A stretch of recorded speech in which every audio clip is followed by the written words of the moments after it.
മക്കളെ, അപ്പോൾ എൻ്റെ കുട്ടികളെല്ലാവരും നെക്സ്റ്റ് ഒരു ക്ലാസ്സിലേക്ക് പോവുകയാണ്, അല്ലെങ്കിൽ പുതിയൊരു അധ്യയന വർഷമൊക്കെ തുടങ്ങാൻ വേണ്ടിയിട്ട് പോവുകയാണ്. ഇപ്പോൾ നിങ്ങൾ വിചാരിക്കേണ്ട മിസ് തുടങ്ങാറൊന്നും ആയിട്ടില്ലല്ലോ, ഇപ്പോൾ ഞങ്ങൾ വെക്കേഷൻ ടൈമിലല്ലേ.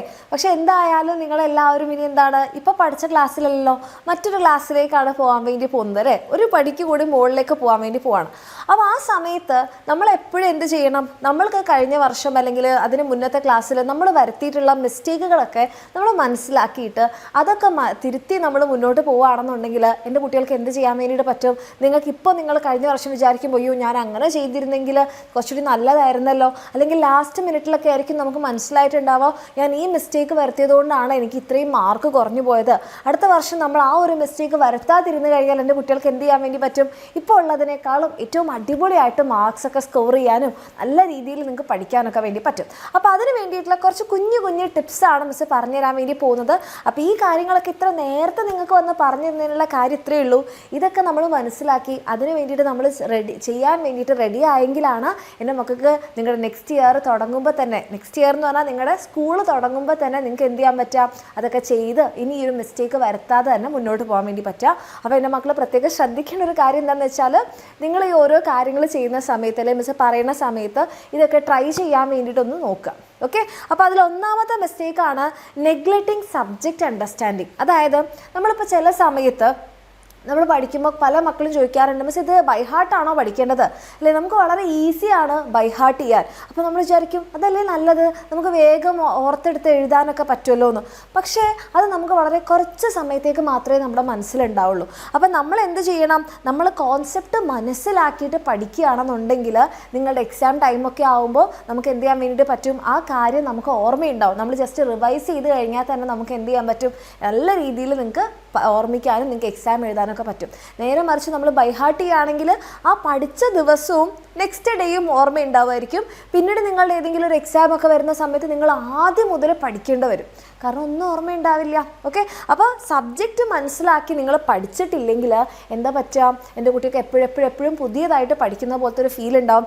അങ്ങനെ നമ്മൾ പഠിക്കാതിരുന്ന് കഴിഞ്ഞതുകൊണ്ടാണ് നമുക്ക് പല കാര്യങ്ങളും ഇപ്പോൾ എക്സാം ഹാളിൽ എത്തുമ്പോൾ നിങ്ങൾ ചിലപ്പോൾ ശ്രദ്ധിച്ചിട്ടുണ്ടാവും, നമ്മൾ പഠിച്ചത് അതേപോലെ അല്ലാതെ ചിലപ്പോൾ ഏതെങ്കിലും ഒരു വാക്ക് മിസ്സാവുമ്പോൾ തന്നെ ഫുള്ള് നമുക്ക് ബ്ലാങ്കായി പോകും. നമുക്ക് ആ ഒരു ചിലപ്പോൾ ഒരു കണക്റ്റിംഗ് വാക്ക് കിട്ടിയാലേ അത് എഴുതാൻ വേണ്ടി പറ്റുള്ളൂ. അപ്പോൾ ബൈ ഹാർട്ട് ചെയ്യുന്നതിൻ്റെ ഒക്കെ ഒരു പ്രശ്നമാണത്. നേരെ മറിച്ച് നമ്മൾ കോൺസെപ്റ്റ് മനസ്സിലാക്കുകയാണെന്നുണ്ടെങ്കിൽ ഇപ്പോൾ ചോദ്യങ്ങളൊക്കെ തിരിച്ചും മറിച്ചും ഒക്കെ ചോദിച്ചു കഴിഞ്ഞാൽ എൻ്റെ കുട്ടിക്ക് നല്ല രീതിക്ക് എഴുതാൻ വേണ്ടിയിട്ടും അതേപോലെ തന്നെ ചിലപ്പോൾ ഒരു വാക്കിന് വേണ്ടിയിട്ടൊന്നും നിങ്ങൾ കാത്തിരിക്കേണ്ടി വരില്ല. അപ്പോൾ ഇനി അടുത്ത വർഷം എൻ്റെ മക്കൾ എന്ത് ചെയ്യാം, നിങ്ങൾ ഏത് ക്ലാസ്സിലായിക്കോട്ടെ എന്താവുമ്പോഴും എന്ത് ചെയ്യുക, കോൺസെപ്റ്റുകൾ മനസ്സിലാക്കി പഠിക്കുക. അങ്ങനെ ചെയ്യാതിരിക്കുമ്പോൾ നമുക്ക് പല രീതിക്ക് മാർക്ക് പോകും, സമയവും നഷ്ടമാണ്.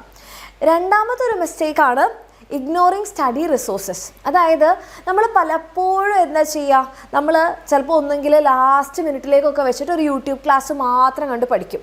അപ്പോൾ നിങ്ങൾ മനസ്സിലാക്കാത്തൊരു കാര്യം എന്താണെന്ന് വെച്ച് കഴിഞ്ഞാൽ നമ്മുടെ ചുറ്റും നമുക്ക് ഒത്തിരി റിസോഴ്സുകളുണ്ട്, നമുക്ക് ക്ലാസ്സുകളുണ്ട്. ഇപ്പോൾ നമ്മുടെ എക്സാമിനറിൻ്റെ ബാച്ചിലാണെങ്കിൽ നിങ്ങൾക്ക് ക്ലാസ്സുകളുണ്ട്, നമ്മുടെ ബുക്ക് സെറ്റ് ഉണ്ട്, അതുപോലെ വീഡിയോ സൊല്യൂഷൻസ് ഉണ്ട്, നമ്മൾ വീഡിയോസ് കാണിച്ചു തരാറുണ്ട്. അപ്പോൾ നിങ്ങളുടെ ചുറ്റും നമ്മുടെ തന്നെ നോട്ട്സ് നിങ്ങൾക്ക് തരാറുണ്ട് അല്ലേ. നിങ്ങളുടെ ചുറ്റും നിങ്ങൾക്ക് ഒത്തിരി റിസോഴ്സുകളുണ്ട് പഠിക്കാൻ വേണ്ടിയിട്ട്, കാര്യങ്ങൾ നല്ല രീതിക്ക് മനസ്സിലാക്കാൻ. പക്ഷേ അതൊന്നും നമ്മൾ ഉപയോഗിക്കാതെ നമ്മളിങ്ങനെ കളിച്ച് റെസ്റ്റ് ഇങ്ങനെ മുന്നോട്ട് പോയി കഴിഞ്ഞാൽ ലാസ്റ്റ് ആവുമ്പം ഇതൊന്നും ഉപയോഗിക്കാനുള്ള സമയം നമുക്ക് ഉണ്ടാവില്ല. നമ്മൾ നേരെ മറിച്ച് ഇതെല്ലാം തുടക്കത്തിലേ തന്നെ ഉപയോഗിച്ചിട്ടുണ്ടായിരുന്നെങ്കിൽ നമുക്ക് എന്താ ഭയങ്കര എഫക്റ്റീവായിട്ട് നമുക്ക് പഠിക്കാനും കാര്യങ്ങൾ മനസ്സിലാക്കാനും ഒക്കെ പറ്റുമായിരുന്നു. അപ്പോൾ അതിനുള്ള സമയം ഇനി എൻ്റെ മക്കളുടെ നിങ്ങളുടെ കയ്യിലുണ്ടാകും. പക്ഷേ നിങ്ങൾ ലാസ്റ്റ് മിനിറ്റിലേക്ക് വെച്ച് കഴിഞ്ഞാൽ എന്താ പറ്റുക, അതൊന്നും ഉണ്ടാവില്ല. ഓക്കെ. അപ്പോൾ ഈ സ്റ്റഡി റിസോഴ്സും കാര്യങ്ങളൊന്നും ഇഗ്നോർ ചെയ്യാതിരിക്കുക. നിങ്ങൾക്കത് ഉപയോഗിക്കാൻ പറ്റുന്ന സമയത്ത് ഏറ്റവും എഫക്റ്റീവായിട്ട് തന്നെ യൂസ് ചെയ്യാം. ഓക്കെ. ഇനി അടുത്തതാണ് അവോയ്ഡിങ് ക്ലാരിറ്റി ഓഫ് കോൺസെപ്റ്റ്സ്. അതായത് ഇപ്പോൾ നമ്മൾ വിചാരിക്കും ചില മക്കളാണെങ്കിലും മനസ്സിലാക്കി തന്നെ പഠിക്കാൻ വേണ്ടി ട്രൈ ചെയ്യുമെങ്കിലും ചില കോൺസെപ്റ്റുകൾ അങ്ങോട്ട് ക്ലിയർ ആവാതാകുമ്പോൾ അത് മതി, ഇത് പിന്നെ നോക്കാം, അങ്ങനെ ചിന്തിച്ചിട്ടില്ലേ? അങ്ങനെ ചിന്തിച്ചിട്ടുണ്ടെങ്കിൽ എൻ്റെ മക്കളെ കമൻറ്റ് ചെയ്യാം മിസ് ഞാൻ ഈ ഒരു മിസ്റ്റേക്ക് വരുത്തിയിട്ടുണ്ട് എന്നുള്ളത്. അതായത് ഇതിപ്പോൾ മതി, ഇനി അടുത്തത് വേഗം പഠിക്കാം, വെറുതെ എന്തിനാണ് അതിൻ്റെ പിന്നാലെ പോയിട്ട് സമയം കളയുന്നത്, അങ്ങനെ ഒരു തോട്ട് ചിലപ്പോൾ എൻ്റെ കുട്ടികളുടെ മനസ്സിൽ വന്നിട്ടുണ്ടാവും അല്ലേ. ഇനി ഇതിനെന്താണെന്ന് കണ്ടുപിടിച്ച് അതിൻ്റെ കാര്യങ്ങൾ ഒന്നുകൂടി നോക്കി ക്ലാസ് ഒന്നുകൂടി കേട്ട് നോട്ട് ഒന്നുകൂടെ വായിച്ച് കുറേ സമയം പോവില്ലേ അല്ലേ. അപ്പം നമ്മൾ ആ കുറച്ച് സമയം അവിടെ സ്പെൻഡ് ചെയ്താൽ ശരിക്കും നമുക്ക് ആ കോൺസെപ്റ്റും പിന്നീട് അതിനോട് കണക്റ്റ് ആയിട്ടുള്ള കോൺസെപ്റ്റ് ഒക്കെ മനസ്സിലാക്കാൻ പറ്റുമായിരുന്നു. പക്ഷെ നമ്മളത് ചെയ്യാതെ ആകുമ്പം ചിലപ്പം ഈ ടോപ്പിക്കിനോട് കണ്ടിന്യൂഷൻ ആയിരിക്കും അടുത്ത ടോപ്പിക്ക്, അപ്പോൾ അത് മനസ്സിലാവില്ല. ഓക്കെ. അപ്പോൾ ആ ഒരു മിസ്റ്റേക്ക് എൻ്റെ മക്കൾ വരുത്തിയിട്ടുണ്ടെങ്കിൽ ഇനി അങ്ങോട്ട് എന്ത് ചെയ്യുക, ഇനി നിങ്ങൾ ഏത് ക്ലാസ്സിലാണെന്നുണ്ടെങ്കിലും ആ ഒരു മിസ്റ്റേക്ക് വരുത്താതിരിക്കുക. ദെൻ അടുത്തതാണ് പ്രോക്രാസ്റ്റിനേഷൻ. അപ്പോൾ നിങ്ങൾ ചോദിക്കണം, മിസ് ഇത് ഞങ്ങൾക്ക് പഠിക്കാനുള്ള വാക്കൊന്നുമല്ല, മിസ് എന്തിനാണ് ഇത്ര വലിയ വാക്കൊക്കെ പറയുന്നത്? ഈ വാക്ക് ചിലപ്പോൾ എൻ്റെ കുട്ടിക്ക് പരിചയം ഉണ്ടാവില്ല, പക്ഷേ എന്താണ് സംഭവം എന്നുള്ളത് നിങ്ങളുടെ ഭൂരിഭാഗം പേര് ചെയ്യുന്നുണ്ടെന്ന് എനിക്ക് ഉറപ്പാണ്.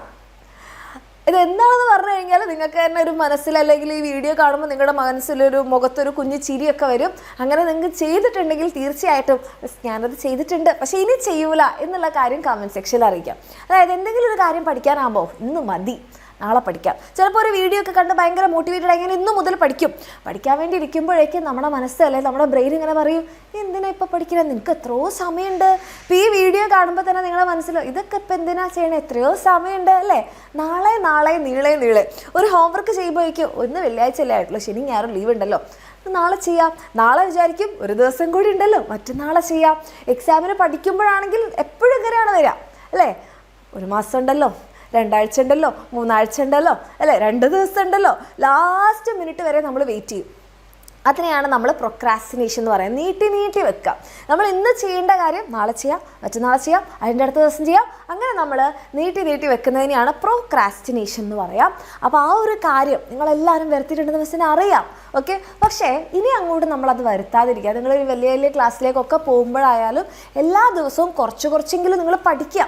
നമ്മുടെ മനസ്സും നമ്മുടെ ശരീരവും എല്ലാം നമ്മളോട് പറയുക. ആ സമയത്ത് നമുക്ക് എവിടുന്നില്ലാത്ത ഉറക്കം വരും. ഫോണിൽ നോക്കുകയാണെങ്കിൽ നമുക്ക് ഇതുവരെ കാണാത്ത ഇൻട്രസ്റ്റിംഗ് റീൽസൊക്കെ കാണും. പക്ഷെ എന്നാലും നമ്മൾ ഉറപ്പിക്കുക, ഞാൻ ഇത് പഠിക്കുന്നു. ഓക്കെ. അടുത്തൊരു കാര്യമാണ് നോട്ട് ടേക്കിംഗ് നോട്ട്സ്. അതായത് നമ്മൾ നോട്ട്സ് എഴുതാതിരിക്കുക. ഇത് പല മക്കൾക്കുള്ളൊരു കൺഫ്യൂഷൻ ആയിരിക്കും അല്ലേ, മിസ് ഞങ്ങൾ ശരിക്കും നോട്ട് എഴുതണം. ഇത് ഞാൻ കുറേ കേട്ടിട്ടുണ്ട്, മിസ് നോട്ട് ശരിക്കും എഴുതണം. അപ്പോൾ നമ്മുടെ എക്സാമിനറിൻ്റെ ബാച്ചിലൊക്കെ ആണെങ്കിൽ നമ്മുടെ ടീച്ചേഴ്സ് തന്നെ നിങ്ങൾക്ക് നോട്ട്സ് തരാറുണ്ട്.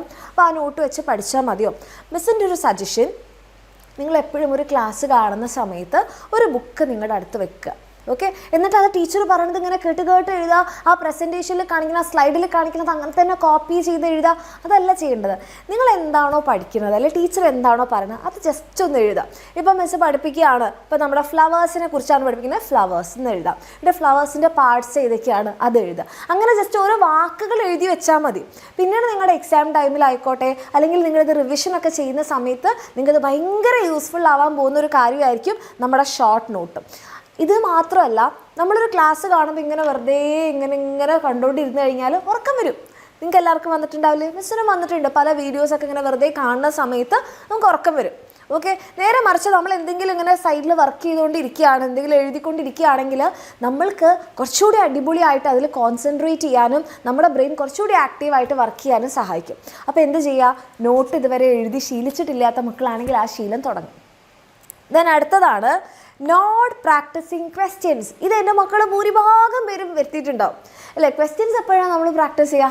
ലാസ്റ്റ് ടൈം അല്ലേ. ഒരു മാരത്തൺ ലൈവ് ഒക്കെ വരുമ്പോഴായിരിക്കും നമ്മൾ ക്വസ്റ്റ്യൻസ്. അപ്പോഴേക്കും അയ്യോ മിസ് ഇതൊന്നും ചെയ്യാൻ കിട്ടുന്നില്ല, ഇതൊക്കെ എങ്ങനെയാണ് ചെയ്യുക, ആ ഒരു ടെൻഷൻ ഫീൽ ചെയ്തിട്ടില്ലേ?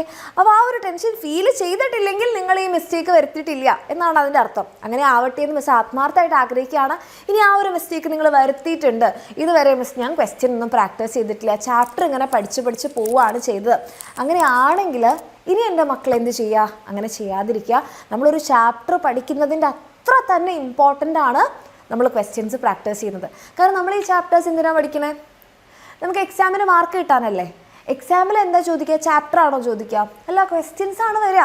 അപ്പോൾ എങ്ങനെയാണ് ആ ചോദ്യം ചോദിക്കുക? ഒരു ചോദ്യം ചോദിച്ചു കഴിഞ്ഞാൽ അതിന് എങ്ങനെയാണ് ഉത്തരം എഴുതേണ്ടത് അതൊക്കെ നമുക്ക് മനസ്സിലാവണമെന്നുണ്ടെങ്കിൽ നമ്മൾ ക്വസ്റ്റ്യൻസ് ചെയ്തൊരു പ്രാക്ടീസ് നമുക്ക് വേണം. ഓക്കെ. അപ്പോൾ അതിന് വേണ്ടിയിട്ട് എന്ത് ചെയ്യണം? നിങ്ങൾ ഓരോ ചാപ്റ്റർ പഠിച്ച് കഴിയുമ്പോഴൊക്കെ ക്വസ്റ്റ്യൻസ് പ്രാക്ടീസ് ചെയ്യാൻ വേണ്ടിയിട്ട് ട്രൈ ചെയ്യുക. അങ്ങനെയാണെന്നുണ്ടെങ്കിൽ നിങ്ങളുടെ എക്സാംസ് ഒക്കെ നിങ്ങൾക്ക് ഭയങ്കര ഈസിയാവും. ഓക്കെ. ദെൻ ഏറ്റവും വലിയൊരു മിസ്റ്റേക്കാണ് സ്കിപ്പിംഗ് റിവിഷൻ. ഇത് ഭൂരിഭാഗം എന്നല്ല, മിക്കവാറും അധികം ആരും തന്നെ ചെയ്യാറില്ല. കാരണം റിവിഷൻ്റെ ഇമ്പോർട്ടൻസ് ഇപ്പോഴും നമ്മളിൽ പല മക്കൾക്കും അറിയില്ല. കാരണം എന്താ വെച്ചാൽ നമ്മളെപ്പോഴും എന്താ കരുതുക, നമ്മളൊരു ചാപ്റ്റർ ഫസ്റ്റ് ചാപ്റ്ററൊക്കെ പഠിച്ചിട്ട് പിന്നെ ഓണപ്പരീക്ഷൻ്റെ സമയത്തായിരിക്കും നമ്മൾ പിന്നെ ആ ചാപ്റ്റർ കാണുന്നത് അല്ലേ. ഇങ്ങനെ എൻ്റെ മക്കൾക്ക് ഫീൽ ആയിട്ടില്ലേ? ഫസ്റ്റ് പഠിച്ച ചാപ്റ്റർ ആയിരിക്കും പിന്നെ ഓണപ്പരീക്ഷ ആകുമ്പോഴായിരിക്കും ആ ചാപ്റ്ററൊക്കെ ആദ്യമായിട്ട് കാണുന്നുണ്ടാവുക. അതായത് നമ്മളൊരു ചാപ്റ്റർ പഠിച്ചു കഴിഞ്ഞാൽ നമ്മളൊരിക്കും ചാപ്റ്റർ ക്ലോസ് കഴിഞ്ഞു, പക്ഷെ അങ്ങനെയല്ല. നമ്മളൊരു ചാപ്റ്റർ പഠിച്ച് ഒരു 2-3 ദിവസത്തിന് ശേഷം ആ ചാപ്റ്റർ ഒന്ന് വീണ്ടും നിങ്ങളുടെ ഷോർട്ട് നോട്ട് വെച്ച് റിവൈസ് ചെയ്താൽ മതി. ആ പഠിച്ച കാര്യങ്ങളൊക്കെ നിങ്ങൾ ഒന്നുകൂടി ഒന്ന് ഓർത്തെടുത്താൽ മതി. ഒരു 4-5-6 ദിവസം കഴിഞ്ഞിട്ട് വീണ്ടും ഒരു 2-3 റിവിഷൻ എങ്കിലും നിങ്ങൾ അങ്ങനെ ചെയ്തിട്ടുണ്ടെങ്കിൽ നിങ്ങൾ ആ ചാപ്റ്റർ ജന്മം മറക്കില്ല. പക്ഷെ ഉറപ്പ് പറയാം, നല്ല രീതിക്ക് കോൺസെപ്റ്റ് മനസ്സിലാക്കി പഠിച്ചിട്ടുണ്ടെങ്കിൽ. അപ്പോൾ റിവിഷനാണ് നിങ്ങൾക്ക് മാർക്സ് കിട്ടാനായിക്കോട്ടെ, നിങ്ങൾക്കൊരു കാര്യം നിങ്ങളുടെ മെമ്മറിയുടെ ഏറ്റവും കീ പോയിൻ്റ് അല്ലെങ്കിൽ കീ ഇമ്പോർട്ടൻസ് എന്നൊക്കെ പറഞ്ഞിട്ടുണ്ടെങ്കിൽ അത് റിവിഷനാണ്. അതൊരു കാരണവശാലും എൻ്റെ മക്കളെ സ്കിപ്പ് ചെയ്യാതിരിക്കുക. Very very important. Okay. And last but not the least എന്താണ്? Last minute preparation. ഈ ഒരു മിസ്റ്റേക്ക്, ഇത് ഏറ്റവും വലിയ മിസ്റ്റേക്കാണ് ലാസ്റ്റ് മിനിറ്റ് പ്രിപ്പറേഷൻ. കാരണം ലാസ്റ്റ് മിനിറ്റിൽ നമ്മളൊരു കാര്യം പുതിയതായിട്ട് പഠിക്കുമ്പോൾ അവിടെ നമുക്ക് റിവിഷന് സമയം കിട്ടില്ല. റിവിഷൻ ചെയ്തില്ലെങ്കിൽ നമുക്ക് മെമ്മറി ഉണ്ടാവില്ല. അപ്പോൾ ഒരു കാരണവശാലും എന്ത് ചെയ്യാതിരിക്കുക? നമ്മൾ ലാസ്റ്റ് മിനിറ്റ് പ്രിപ്പറേഷൻ ചെയ്യാതിരിക്കുക.